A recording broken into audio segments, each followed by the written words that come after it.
Most unions, including those affiliated to SAFTU, are rejecting government's latest wage offer of 3%. More than 1.3 million government workers want inflation-linked salary increases. We're now joined by Zwelinzima, Vavi, SAFTU General Secretary. Thank you very much for availing yourself this afternoon. I think the knee-jerk reaction for many South Africans is to say, but why, especially when we see there's no service delivery. So just help us in terms of this demand that is being made by unions. How exactly will it work, or what impact will 6% make over 3%? Well, let's look at this in the totality of the context. One, government refused to implement the last leg of a 2018 Resolution 1. And when it came to implementation of that, in 2020, government simply refused to implement. So it meant that in 2020, there was no salary increase of any kind for all public sector workers. This happened immediately after one of the biggest disasters this country has seen, the coronavirus, where hundreds of nurses, doctors, healthcare workers were simply wiped out as they were standing in between their own lives and the lives of South Africans. To thank them, the government simply refused to implement the last leg of the agreement. And in that process, unfortunately, set the ball rolling in that the private sector companies as well also followed suit in undermining collective agreements that have been signed following a process that is established in line with the dictates of the Constitution that impose on all of us, workers and employers, the duty to talk to one another, to collectively bargain, and to sign agreements where we agree. That's the first point. The second point is that in 2021, which is last year, the government again refused to offer a CPI-related increase. In fact, government gave the public sector workers a 1.5% increase, which was not an increase, because that 1.5% was actually a payment of the pay progression in line with the Resolution 1 of 2018 that said that every year there must be some small escalation to move workers within the grades and between their grades. So there was no increase in 2021. The 1,200 and 1,600 once-off not pensionable gratuity is not an increase, but was meant to be a bribe to workers not to pursue a struggle for a living wage in the public sector. Now, this is the third year that workers are not going to be receiving any salary linked to the CPI, which means that if you consider the 3 years, the value of the pension of each and every worker has gone down at the rate at which the annual CPI has been increasing. It means the standards of living of each and every worker has been going down below the levels of inflation. And this is now the third year where government is offering us a 3% and again going back to that nonsense of an offer of a 1,200 to 1,600 non-pensionable once-off, which doesn't make any difference to the long-term saving that workers are supposed to be making through their pensions. To date, Mr. Vavi, if you'd allow me to please just join you, what has been the attitude of the employer?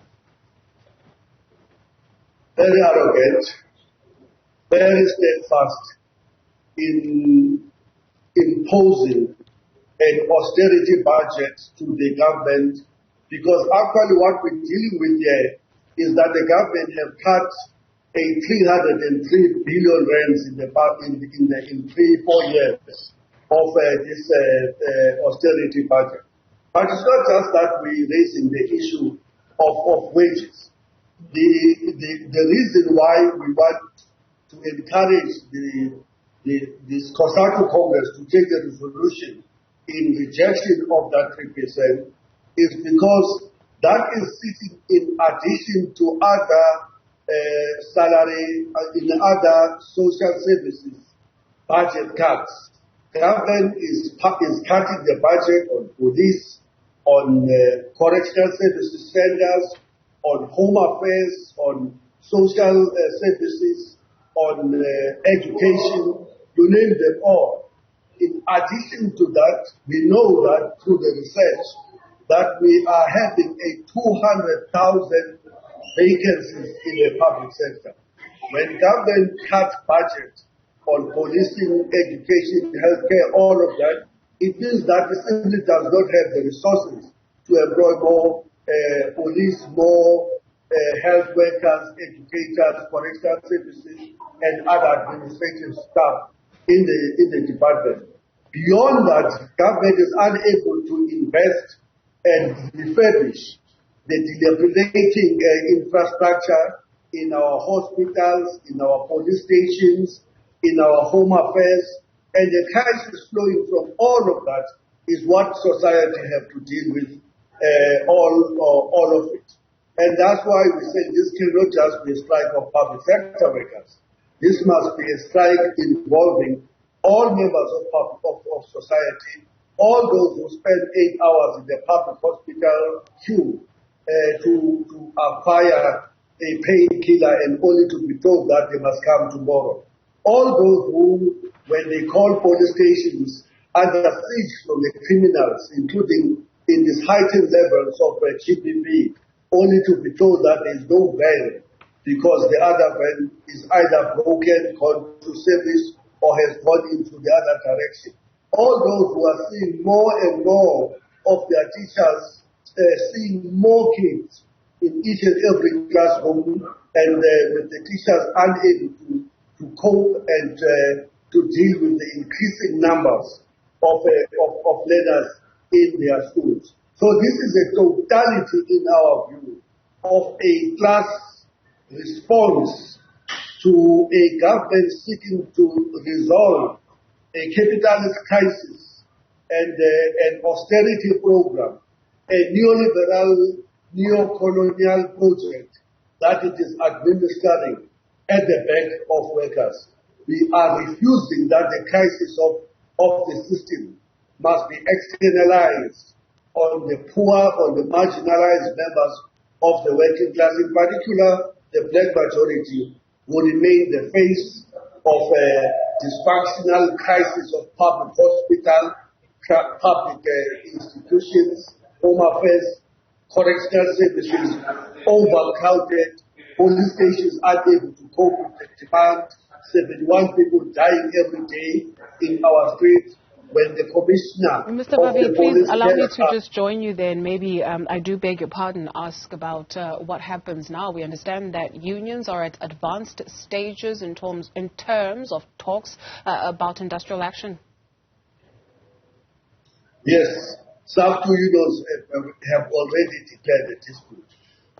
Newzroom, SAFTU, but also other independent unions or other unions that are belonging to other federations such as SAFTU, PSA have also declared dispute to say we have to prepare our members for a strike. We are now balloting workers, and if we get a green signal from workers that they are prepared to make the ultimate sacrifices to defend their living standards, we will begin to see a strike very soon. The call we want to make is to COSATU, other unions that have not declared the dispute, to also join those that are saying we cannot take this insulting 3% offer from the government, and that we must prepare a strike not to go back to court, but to go to the streets to reverse the 2020 beating from the government, the 2021, and to reject the 3% that they are offering in 2022. Thank you very much, sir, for availing yourself this afternoon. Zwelinzima Vavi, General Secretary of the South African Federation of Trade Unions, characterizing government's offer of 3% for public workers as an insult.